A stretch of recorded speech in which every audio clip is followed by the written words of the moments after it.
G'day guys, we've got another vector question which utilizes the properties of parallel vectors to solve for a couple of unknown quantities.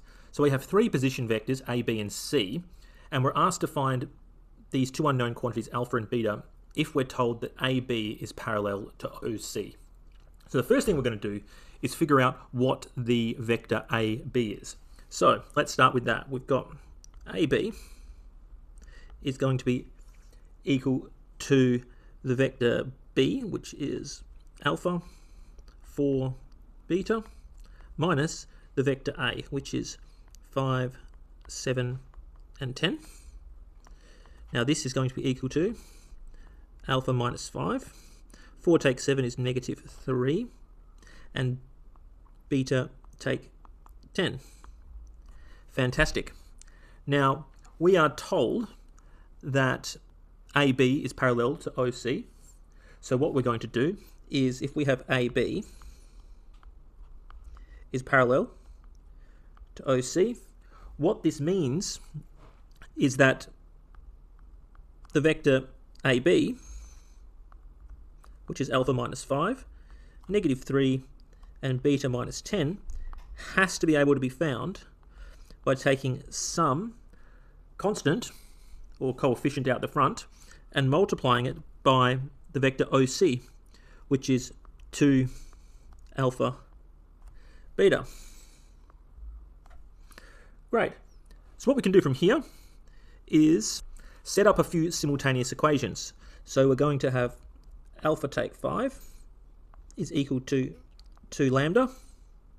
We've got negative 3 is equal to alpha times lambda, and we have beta take 10 is equal to beta times lambda. Fantastic. So we're going to solve these simultaneously. So what I'm going to do is I'm going to rearrange the second equation. So I have lambda in terms of alpha. So lambda is going to be equal to negative 3 divided by alpha. Now I can substitute this into the first equation. So I have alpha take 5 is equal to 2 times negative 3 over alpha.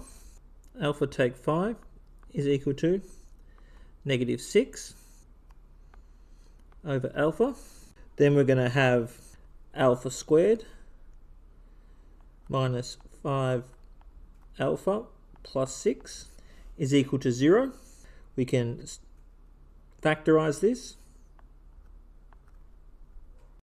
and get two solutions for alpha using the null factor law.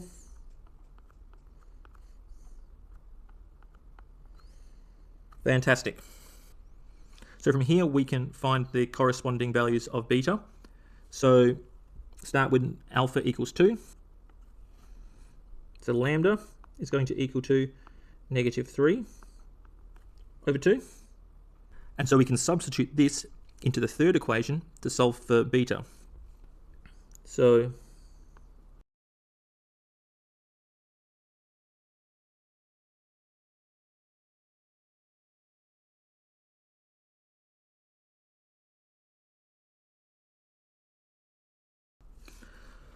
when alpha is 2, beta is equal to 4, and our second value of alpha is 3. So lambda is going to be negative 1. I can substitute that into the third equation from our simultaneous equations.